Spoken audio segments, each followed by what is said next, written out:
Get down with D&D. Yeah, you know me. Get down with D&D. Yeah, you know me. Get down with D&D. Yeah, you know me. Who's down with D&D? This whole party. Down with D&D. Yeah, you know me. You down with D&D? Yeah, you know me. I'm down with D&D. Yeah, you know me. Who's down with D&D? This whole party. Hello again, and welcome to Down with D&D. My name is Shawn Merwin, your host for today, along with my co-host, Mr. Teos Abadia. Hello, Teos. Hey, Shawn. How's it going?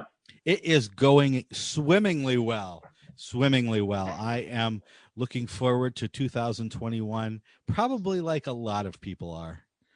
Yeah, I mean, it is that promise. It's that rainbow over in that direction.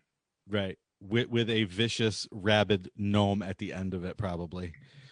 Well, there's one here already, so might as well keep going towards the rainbow. Hey, why don't we jump right into some news? And you wanted to mention PAX. Yeah, so PAX has done what is probably a pretty smart positioning. So they're saying, hey, if COVID happens, forget about it. Nothing's going on next year, right? It'll all be remote. We'll do other plans. But if COVID lessens, we're moving PAX East to June 3rd to 6th. Mm-hmm. Then you have PAX West on September 3rd to 6th. We'll have a date for Australia whenever we finish discussing with the government. There'll be no PAX in Texas, PAX South, I think that is. Yep. And then Unplugged is December 10th to 12th. Cool. So, they gave those dates out, and I think they've tried to be reasonable about, we've got to do something planning wise, but if it's not safe, we won't do it. And I think it's a good reminder of the tough job that conventions have trying to balance all these different factors and manage their business, because you can only imagine the impact for these companies that create these experiences for us at conventions, right? Especially the really big ones, the Gen Cons, the Origins, the PAXs, and those companies that work for them. Mm-hmm. Or rely upon them, whether it's selling products there or services that take place there. PAX works with ReadPop.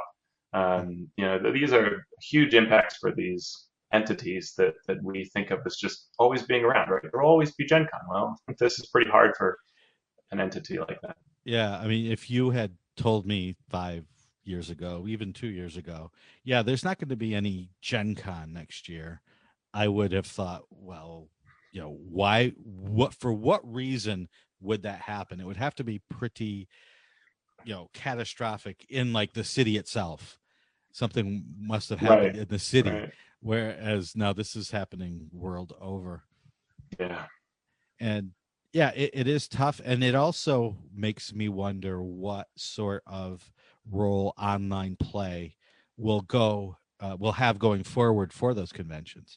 I've heard people like Dave Chris say, even when I'm able to run Winter Fantasy or Gen Con or Origins, where there's still going to be an online component because there are too many people out there who we could be serving with an online portion of a show like that to ignore. Yeah.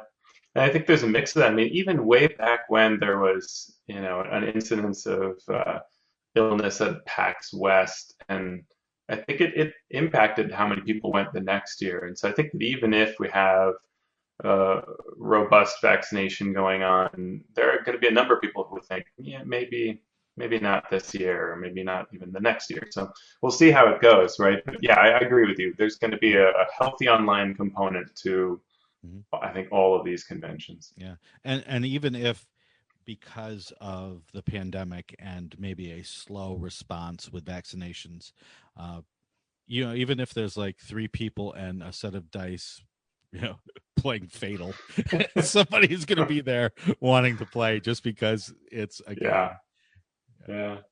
So, and I think one of the tough things that conventions will have, especially if they must have a large component of what's going on in the virtual space, is how to make that online play feel like that convention or entity in some way, right? We've seen where one Discord server looks a lot like another Discord server. right. And it's hard in your mind to keep in mind the difference between D&D Celebration, Gen Con, Gamehole Con, right? That they can all sort of Right. blend together, and I think that's something that these entities will also struggle with, is how to have that. Branding sounds wrong, but to have that culture side, that presence of who they are, Right. Yeah. reflected in the online. Yeah. Maybe to have be running an epic, say, with an online component as well as an in-person component. The people Maybe. that can pull that off will make the online version feel to the people at home like they are, taking part in something bigger than just them in their living room. Yeah. So it'll be interesting to see how that plays out. And WotC has a new release, although it is on the DM's Guild and not in game stores, called Muck's Guide to Everything He Learned from Tasha, an activity book that raises money for Extra Life. So what did you see in that book? This is similar to the other Muck's book that was released last year, I think. Mm-hmm. Yeah. Life blurs together. I'm pretty sure there was a last year, but back then I think there was a Muck's Guide, and that is an activity book. It's a perfect for things like holidays where you're sitting around wanting to do, and a large part of it is that you can color every page. But then you have adventure hooks created by Adam Lee, puzzles, coloring pages, and more all in there. So it's like a big activity book to spend your time on, and all of the money goes to Extra Life for children's hospitals. Yeah, and that's available again on the DM's Guild. You can just go to dmsguild.com and search Muck's Guide to Everything.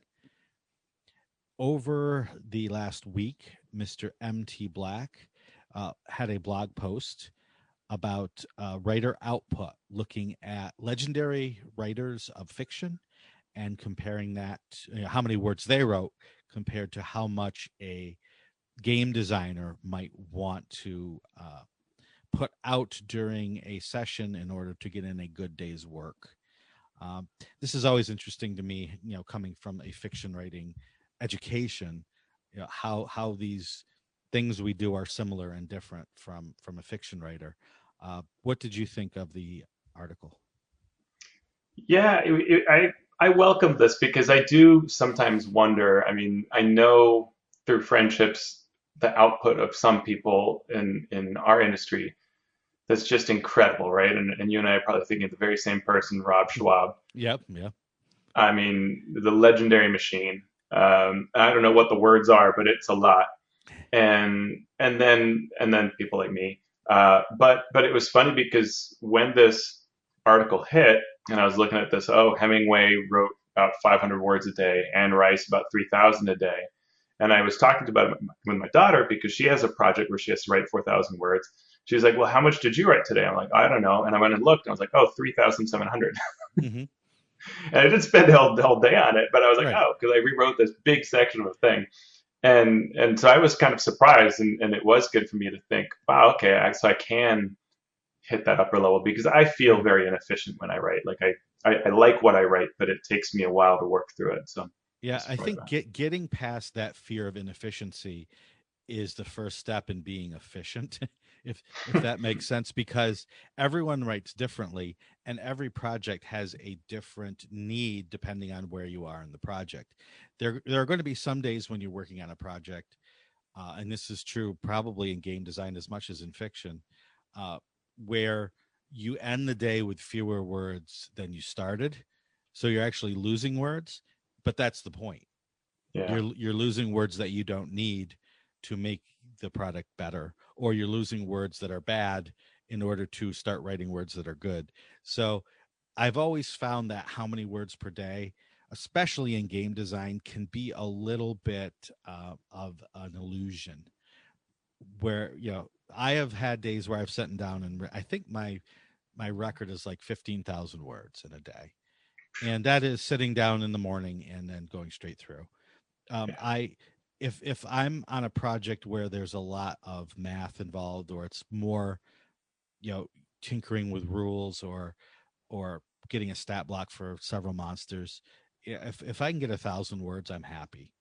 If I'm writing an adventure with a lot of fluff and I don't get 5,000 words, then I know I haven't quite done what I need to do. It all depends. on where Yeah, you're and at. it is tricky. Like I'll have days where the first thing I want to do is read over what I did yesterday Hmm. and make a few edits. And so, there's time that word wise is very little, but quality wise is very important. Sure. And it also gets me into the mindset of the continuity of what's now the next piece that the reader needs to get to. Mhm.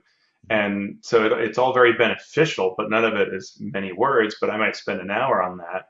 Yeah. And then I might pause and research something. And, all these things happen that aren't words Yeah. but are integral to the process. And on any given day, have more or less of that, which changes it all up. Yeah. I mean, I'll go for a walk with my wife after work, and we'll be, a mile and a half into a 2 mile walk, and she'll be like, "You're writing, aren't you?" And I'm like, "Yes, I am. I am so writing right now. I'm sorry." But Yeah, that's part of the process. It really is. yeah, yeah. So And then, what I liked about this article is at the end, and I should say that MT says at one point that TSR, mhm. the company that D&D started with, broke up tasks into module units of 24,000 words, roughly 32 published pages, and that as an employee, you were expected to crank out a unit a month, which is maybe like 1,200 words per day. When you think of all the meetings, all the other things that are going on, play testing and all that, that's probably pretty high. Yep. And my guess is that it resulted in people doing, work at home and things like that to really make it happen. I'm sure I was so confused the first project I worked on when I saw this MU. I was like, is this some strange British, you know, like a stone or uh, Yeah. oh, it's a module unit. Okay, gotcha.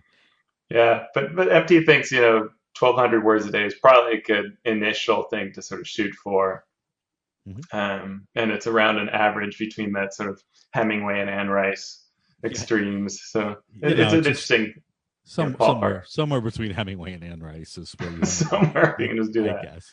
Yeah, but they also wrote very different. Yeah, Hemingway is yeah, a lot of short stories and very sparse, where the actual word you chose is the most important thing. And Anne Rice, nothing, fine writer, but she wasn't writing to right, a specific standard that Hemingway was. right. Yeah, and the other thing is how MT ends this, which is by saying that if you look at 1,200 words a day and you're assuming 10 cents a word, which a lot of places still don't pay, but is Mhm. becoming more of a standard floor, that's $120 a day, roughly minimum wage in some U.S. states. And he concludes the article with the sentence, "The industry is not well paid." I cannot argue with that statement. And speaking of industry, that brings us to the final bit of news, which I wanted to share with everyone. Very first time being publicly announced here, starting in January of 2021, I am going to be the new executive lead designer for Ghostfire Gaming, uh, which I am Woo! which I am super excited about. They are a relatively new company. They have done a couple of Kickstarters for a 5e campaign setting called Grim Hollow. Uh, I was not looking for full-time work, but full-time work found me, and the opportunity to work with this company after I did my due diligence is just too exciting to pass up, because there is a lot of great stuff that will be coming down the pipe for Ghostfire, and I am super excited to be part of it. This is awesome. We were talking about this before the show, and Shawn, I'm so glad for you. I think this is going to be great. Ghostfire Gaming is one of those companies that is kind of off the radar, a relatively new company coming into the scene, a number of great Kickstarters that hit really good numbers. The products look amazing. This looks like a great outfit, and the fact that they hired you tells me exactly how smart they are. Very. Oh, okay. I know I We had to cut you off there. we, Very we will smart. we will go with that until I can prove them otherwise. Uh, But no, they're very clever, and to me, it's another point along this kind of, I don't know, another data point that I see of new companies thinking new ways and bringing and looking at the landscape and picking really good people to help them go to success. And in just the same way that MCDM uh, was bringing in James DeCasso or Alyssa Teague. Like, you are all three of you are just fantastic folks, and it's good to see that. So congratulations, Shawn. Thank you. I appreciate it. Great. It will not change this podcast one bit. I hope we will still continue to talk about all cool D&D things. And speaking of that, let's jump right into Tasha's. We covered the introduction last time, so now we are going to talk about the Artificer first here. Yes, I mean, a lot of this is the first part is all that there are a number of errata type changes that were already in the errata documents that have been released not too long ago. So you can see our podcast episode on that to go through the errata of the Artificer. The biggest thing is it comes over from Eberron. Mm-hmm. So whereas it was in another book, now it's in this book that makes it more friendly to +1 type rules where you choose your player's handbook and one other source. Right. Now Tasha's has a whole bunch of stuff you can choose from. And it joins that, and it becomes a core class rather than just being a setting specific class. So I think that's a pretty big deal. Yeah. And you noted a little lore note here. Yeah, it's funny because they being Wizards of the Coast or anyone who ports a rule in from a more discrete setting into the larger realm of the game, they want to show how this works in these other settings that we publish. It's like, oh yeah, the Artificer has really always been here. It was all those gnomes from Lantern in the Forgotten Realms. Yeah, they're Artificers. And yes, sure, cool, whatever works for you. Or what was the other? The Tinker Gnomes from Dragonlance. They're Artificers, really. And sure, why not? If it works for your campaign, wherever you set your campaign, go for it. But I thought it was hilarious that one of the people that they mentioned, one of the NPCs they mentioned, was Vi, who came into the public arena through Jeremy Crawford's great role-playing of her in the Acquisitions Incorporated games. And she is an Artificer who started at Eberron, but then traveled the realms probably through Sigil, and then into the what's the magic setting that they were playing in. Oh god, it's funny because I was just thinking about it a second ago. Yes, it was the first magic setting that they released in book 4. That whose name eludes me, but so it's funny that Ravnica, thank you. So Vi, patterned after Jeremy Crawford's grandmother, he mentions, is just an absolutely great NPC, and that NPC is used to bridge, if you will, all of these different worlds to show that an Artificer can belong anywhere. Yeah, pretty fun. Yep. And then the next thing we get into is the new subclasses, and that's something that all of these classes have in this book. And so you, in addition to getting those core rules of the Artificer and all of the previous subclasses with their tweaks, you now get one new subclass, the Armorer. Right. And the Armor, it's funny. It's like the team watched the Avengers or something, Shawn. Yeah, I think we're seeing a pattern here, and we'll continue to see it. I am Iron Man. Yeah, and it's something that when I read your notes before I actually did an in-depth read of the subclass, and you said Iron Man, and I'm like, okay, yeah, well, that makes, and I'm like, oh yeah, okay, yes, I am Iron Man for sure. It's fun. It's cool. Yeah, it's really neat. And if I played a 4E game a while back where someone used the 4E rules to make the Avengers and make Marvel characters, and this, if you want to play a Marvel game, this fits very nicely. Yeah, absolutely. So let's dig into it. You get heavy armor proficiency. Duh. You get Smith's tools. Yep. You get a supercomputer. No, sorry, not that.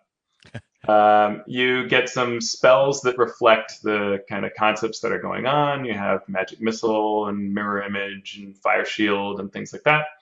You have a feature at third level called Arcane Armor, and this allows you to create you have your armor work as a sort of conduit for your magic.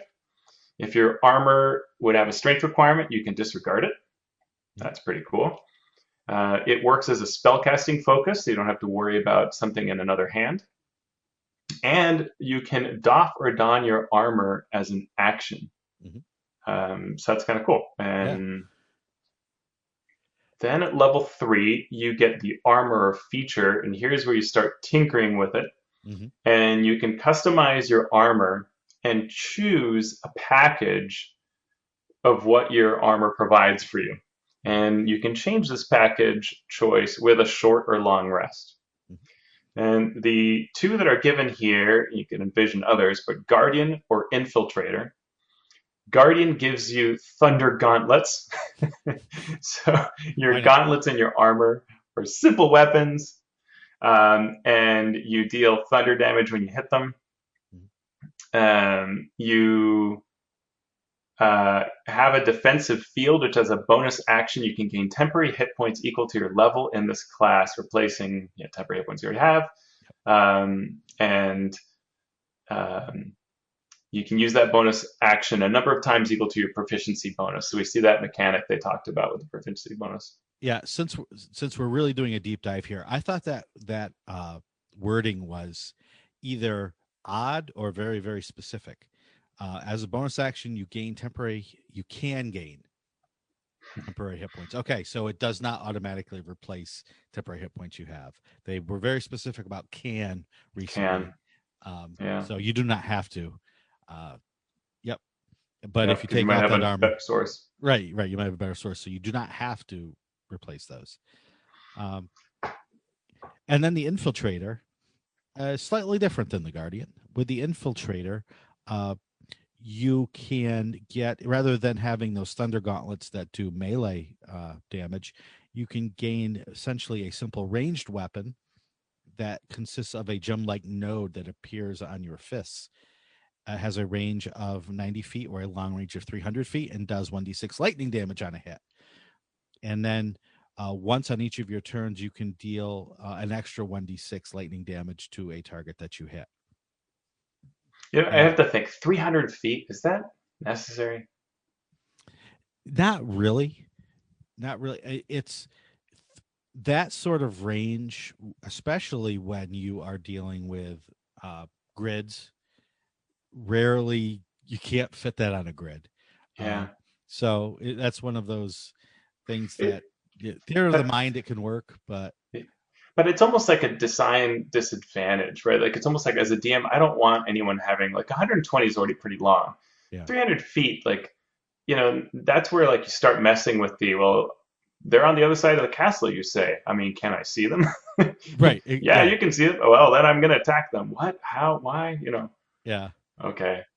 Well, I mean, if you name it lightning launcher, I guess you have to launch. And apparently 300 feet is the perfect launch direction and distance. You also get powered steps as an Infiltrator, where your walking speed increases 5 feet. And you have a dampening field where you have advantage on your dexterity stealth checks. So you can kind of mask your sound as you move in this armor. And if the armor would normally impose disadvantage, then that disadvantage and advantage cancel each other out as normal. I don't understand how you can say that you are running a theater of the mind game or supporting one where your walking speed increasing by 5 feet becomes something that's important.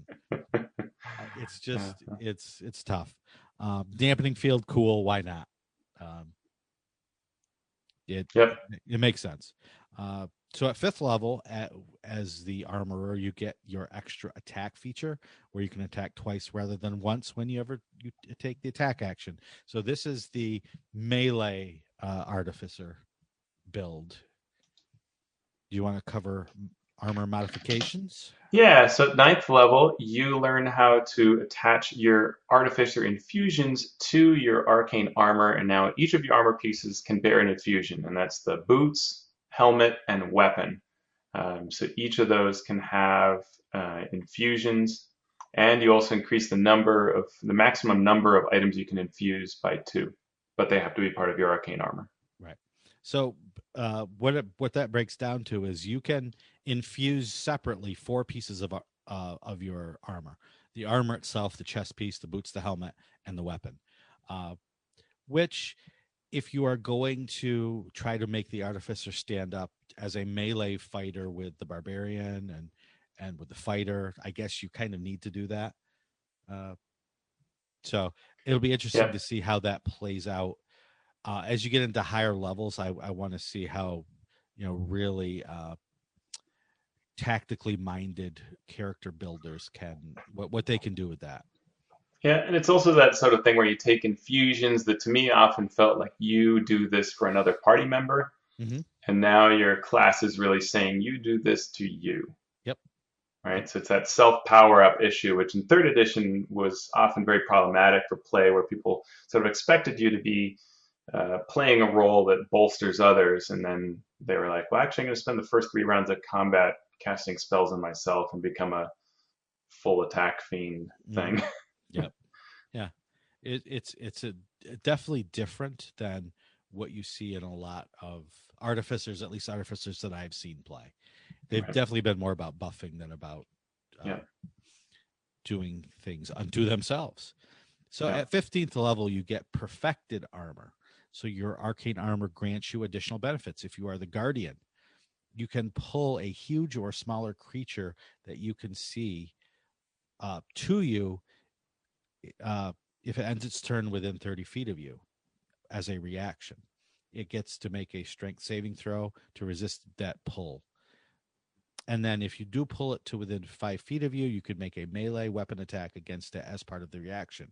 You can do this a number of times equal to your proficiency bonus and get them back after a long rest. So it's the tractor beam. D&D now has a tractor beam.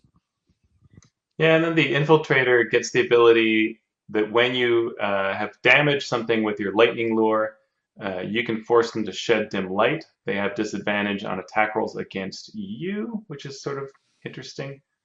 And the next attack against it has advantage and deals an extra 1d6 lightning.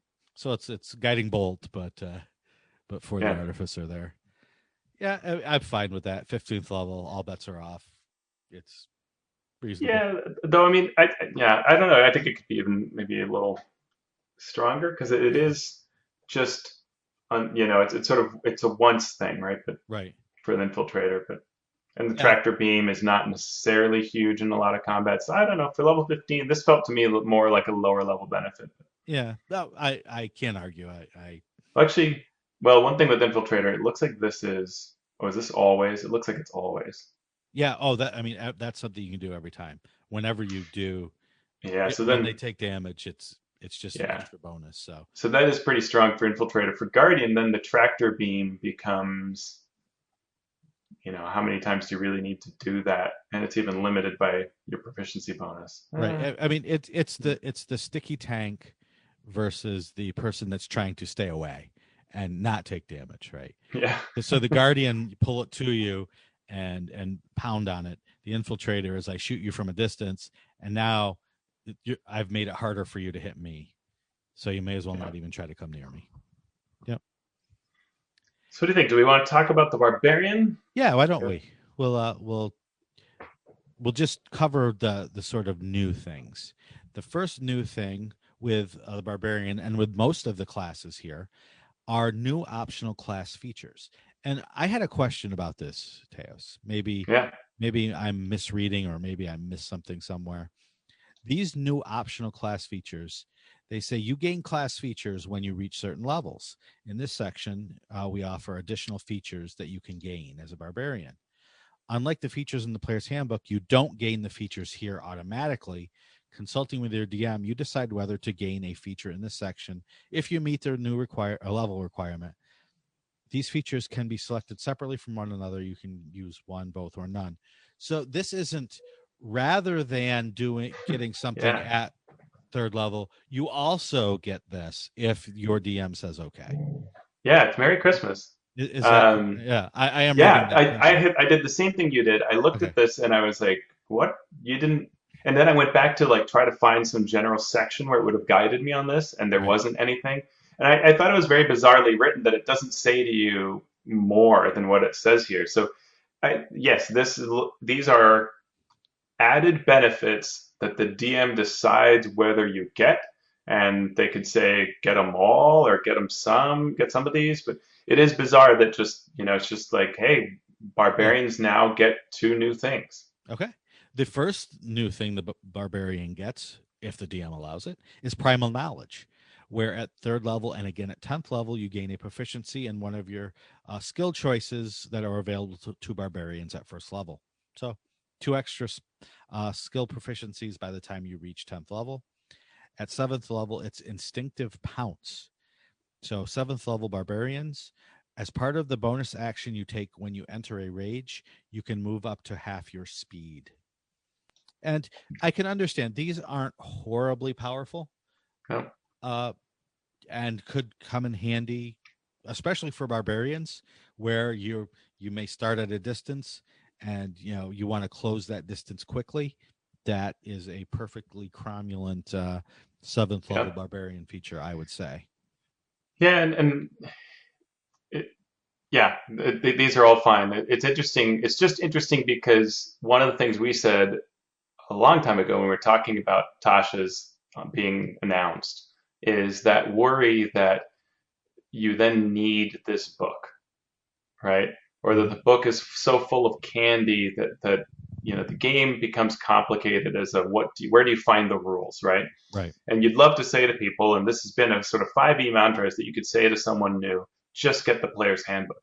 Mm-hmm. But here's an example where we're just early on in the number of pages and we're saying, well, even if you bought the player's handbook and you're playing a player's handbook barbarian, you actually need to refer to this. Mm-hmm. Yeah. So yeah, it's it is interesting, and of course I use D&D Beyond now all the time, so I don't it's all right there. But you'd have to buy it, right? I mean, that's the This thing. is We true. have, but yeah, it's It is true. It is true. And it's it's almost the like it's a confusion company on or the. something. It's almost like it's a. Yeah. And then we get the primal paths, and so these are the subclasses where you must choose, one way or the other, Mm-hmm. what you want your path to be. Yep. And the first is the Path of the Beast, where they draw their rage from a bestial spark burning within their souls. That beast bursts forth in throes of rage, physically transforming the barbarian. Well, we have Iron Man, and now we have Hulk Smash. So I read this and I'm like, wait, bestial spark, like, isn't that all barbarians? Like the original barbarians, the player's handbook are like Path of the Wolf, and Yeah. I guess the idea is that's more tribal. And then as I read this, I go, okay, this is really going for lycanthrope. Yeah, or it is. shifter. Yeah. But it doesn't sort of say, the description of, spark of the beast, like, I guess I didn't read it the way that it was intended, and I would have loved a little better flavor up front to make it up. Yeah, they don't have gamma radiation in the Forgotten Realms, apparently. So when a heavy object hits you, you may immediately look up to the side dramatically and suddenly increase in size. No, that's not a feature. And then they give a D4 table for origin of the beast, which is, one of your parents was a lycanthrope. You're descended from an archdruid who could shape change. A fae gave you this ability to take on bestial aspects. There's an ancient animal spirit dwelling within you. So yeah, it seems to me like they had a lot of features that they wanted to put in, and they found the best way possible to put all those together and cobbled it together. Again, it's fine. Role-playing wise, you can choose any of these, or you can make up your own. I prefer to go gamma radiation myself, but hey, what are you going to do? So the first feature is Form of the Beast. When you enter a rage, you gain a natural weapon, which can be a bite, a claws, or a barbed tail. The bite does 1d8 piercing, and you regain hit points equal to your proficiency modifier if you are at less than half hit points. So you bite, you heal. Claws do 1d6 slashing, and if you hit with one claw, you can attack with that second claw as part of the same action once per turn. And the tail is a d8 piercing, and you have reach, a 10-foot reach. And if you hit a creature within 10 feet that you can see, or I'm sorry, if you are hit by a creature within 10 feet that you can see, you can use your reaction to add a d8 to your armor class to see if it misses you instead. Any thoughts on that? You noted that the wording here is a little strange in that it seems to anything with an attack roll works. Yeah, they don't say like a melee attack roll. They don't say a weapon attack. They just say if a creature you can see within 10 feet hits you with an attack roll. So that would be spell attacks too. Ranged spell attacks. So that's something I would have just said weapon. Yep. But one of the things that hit me here for this form of the beast is these three choices are very tactical, and you seldom know what's really necessary tactically at the beginning of combat, but that's when you must choose. When you rage, you make your choice. And so immediately I thought, aha, later they're going to let me choose mid-battle. Mm-hmm. And I don't think they let me do that. No, unless I missed it. So. Yeah, I don't either. Because bite to heal, that's great when you know it's a rough battle, but you don't often know that, or I'll talk about this more later, but I'm okay with this because I don't want to slow combat down too much. Yeah, that's good. I don't want the players. I love giving players lots of choices. I don't like to give them lots of choices that's going to slow down. So the 5 other people at the table have to wait for, especially a player who has to make the perfect tactical choice every time to weigh all the options. Yeah, my worry is that what that means is everybody goes with claws. Mm-hmm. Extra attack? Oh, sure. That always works. True. Yeah, and I would be okay with that. Yeah. So anyway, at 6th level, you get Bestial Nature. Would you like to share with us the Bestial Nature? I like this. I always like these kinds of abilities that are flexible. And so here you get to alter your form to help you adapt to your surroundings. You can either gain yourself a swimming speed equal to your walking speed and breathe underwater, or a climbing speed equal to your walking speed. And you can climb difficult surfaces, including ceilings, without a check. Mm-hmm. Or that when you jump, you can make an athletics check and extend your jump by a number of feet equal to the check's total. Mm-hmm. And you can do that special check once per turn. Yep. So, I think these are really neat, and these last ones to finish your next short or long rest, and you choose it every short or long rest, so it's tied to that. I think this is great. It's cool to think through this and have this feature. It's very bestial. I like it. Yep. At 10th level, you get Infectious Fury, where a number of times equal to your proficiency bonus, you can force a target that you hit with your natural weapon to save, or they must use their reaction to either attack another creature of your choice or to take 2d12 psychic damage. So you hit somebody, you're mad, they get mad, they don't know what to do. If they can't hit somebody that you choose, they take damage. Rock and roll. Cool. Yep. I like it. It's nice that it's very flexible, right? You get to make that choice. So, if there's no target, you can just give them psychic. Yeah, it's great. Yep. And again, you don't have to think about it too much. One or the other, boom. The last feature is the 14th level feature called Call of the Hunt. So when you enter your rage, you can choose a number of other willing creatures you can see within 30 feet of you, equal to your Constitution modifier. You gain 5 temporary hit points for each creature that accepts this. Until the rage ends, those creatures can each use the following benefit once on each of their turns. When they hit a target with an attack roll and deal damage, they can roll a d6 and gain a bonus to the damage equal to the number rolled. They can use this feature a number of times equal to your proficiency bonus, and then and you regain all expended uses when you finish a long rest. And again, it goes on until the rage ends, which was something I missed the first read through. Yeah, it's powerful. I mean, if you're in a party of six, you get 25 temporary hit points. Hmm. And, you know, you are giving a d6 damage to everybody every turn Yep. when they do attack rolls. Yeah, and again, this is not a melee. No, this is not weapon attacks. This is any attack. So spellcasters get to add this bonus to their spells. As long as it's not a save, yeah. If it's an attack roll, it'll do it. Yep. And you get this number of times equals proficiency bonus, which will cover the adventuring day unless you're going through a tight dungeon type thing. Mm-hmm. That's so wow. That's a lot. Yep. So 25 temporary hit points 3 times a day and on 3 big fights in your average sort of adventure. Whew. Yeah. And again, it's at 14th level, so Mhm. I don't hold anything after you get like 14, 15, 16. I've What is stopped. balance? Yeah, exactly. The second barbarian path subclass that is presented is the path of wild magic. This covers barbarians who are sensitive to or suffused with wild magic. I I'm fine with this. The old 1E AD&D gamer in me who grew up with the barbarians, meaning they hate magic, they would never accept magic, they are anti-magic. It sort of tweaks me just a bit, and so I want to, I want to not like it, but in the end, I understand it. Yep. You. It's easier to multi-class using a using a subclass than it is to actually multi-class.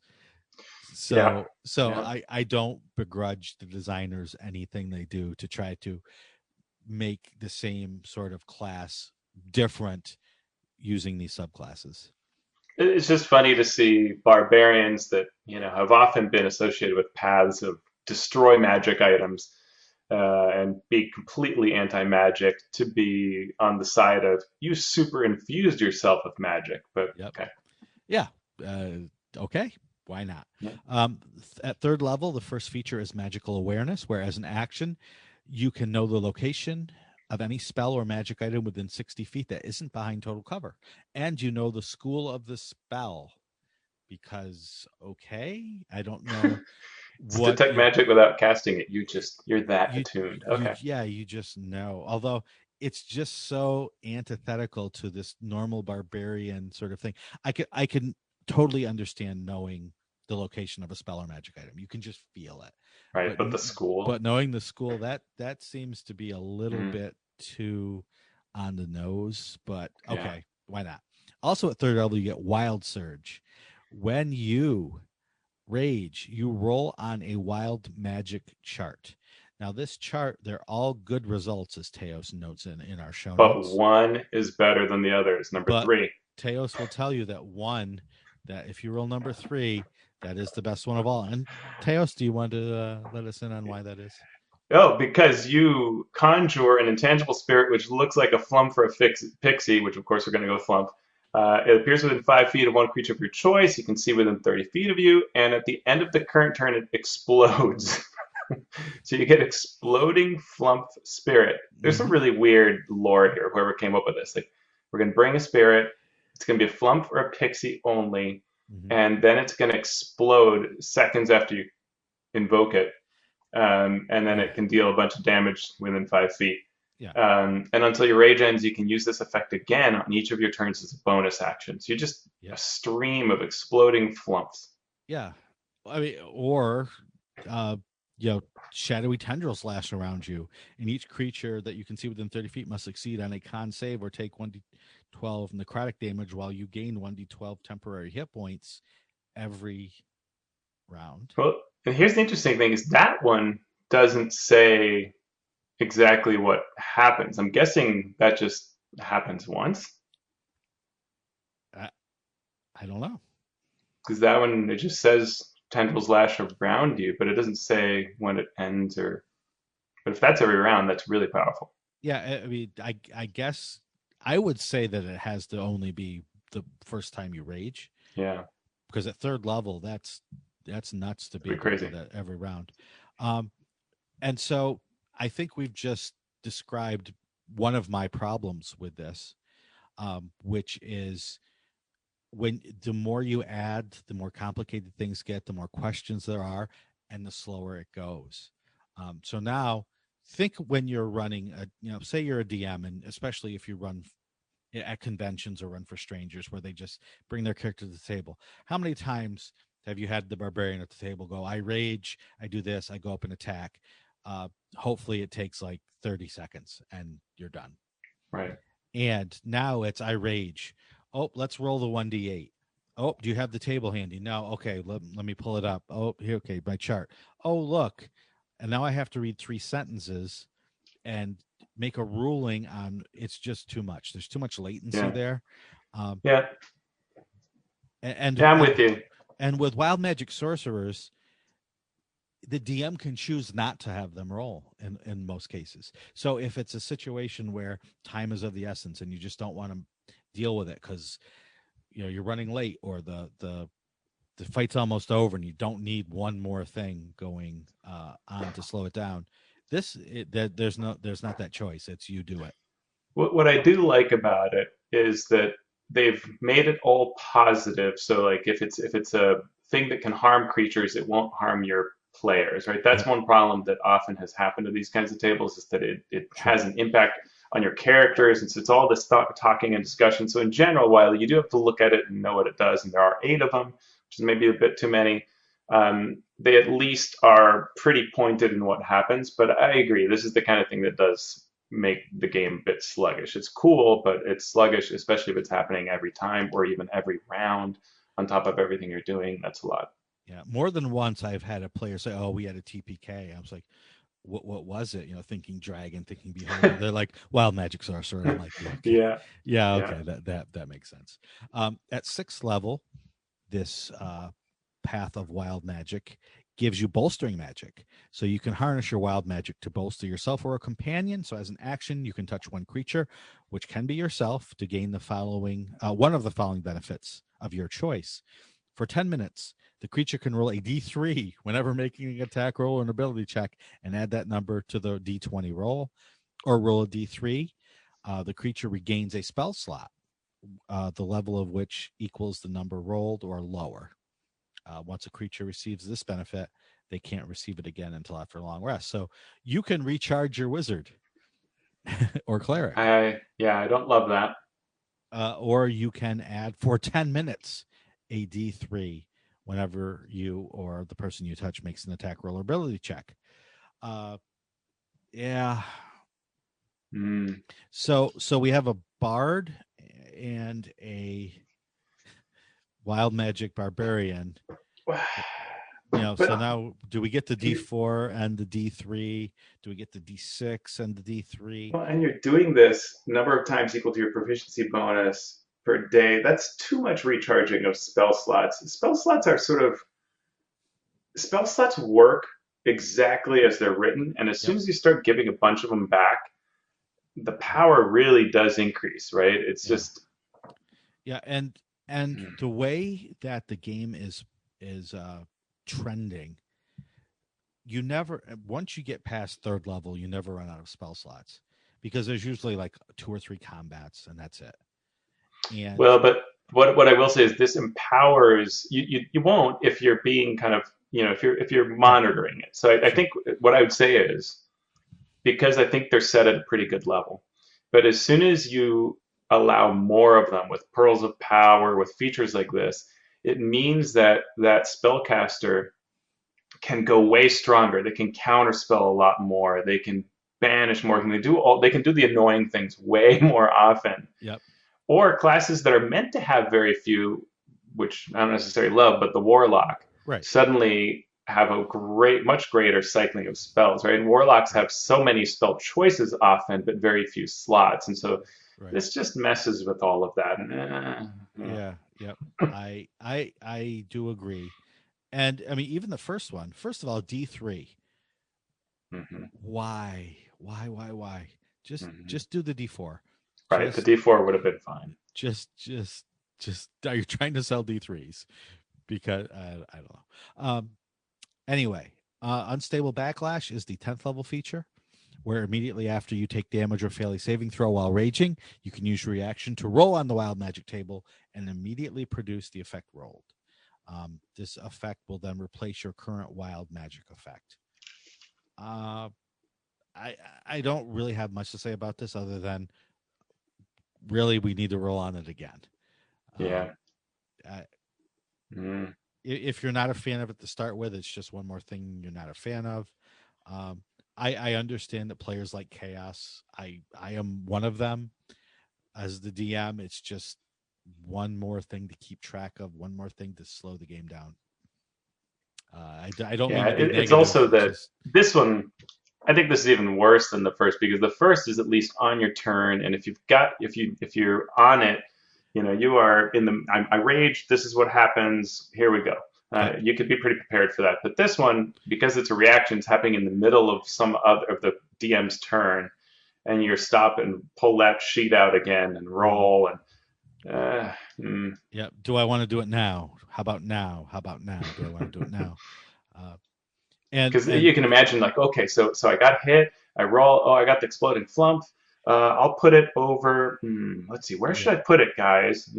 Yeah, it becomes one more thing. Yep.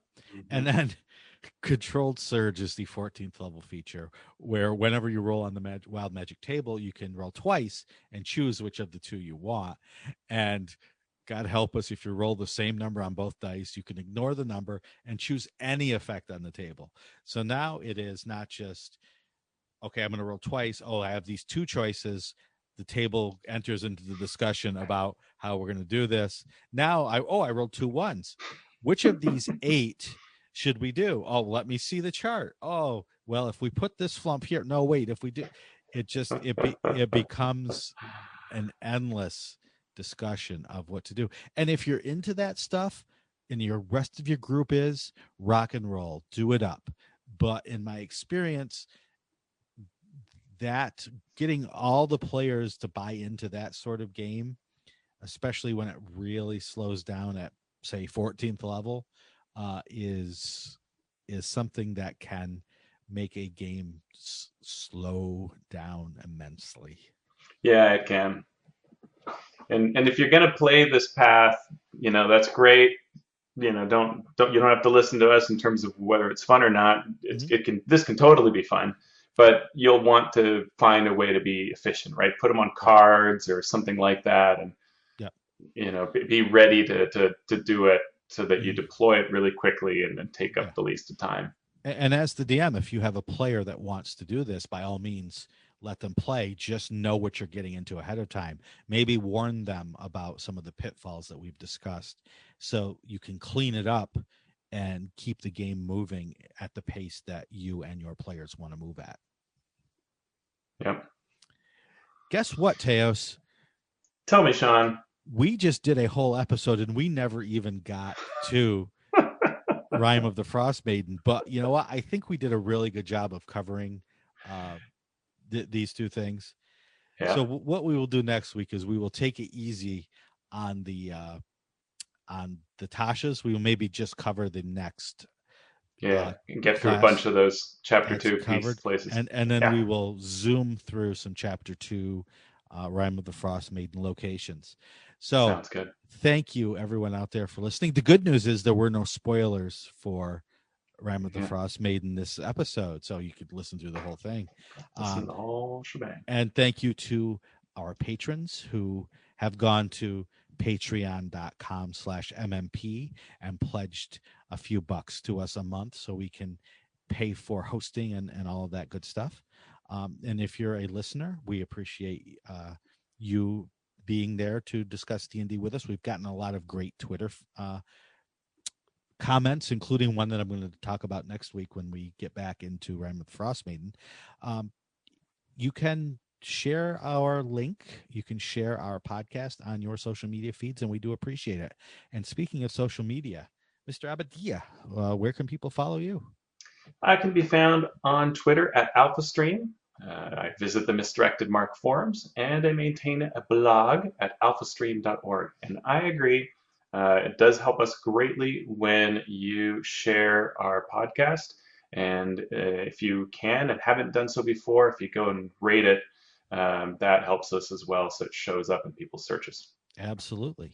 You can find me on Twitter at Shawn Merwin or on the forums at forums.misdirectedmark.com.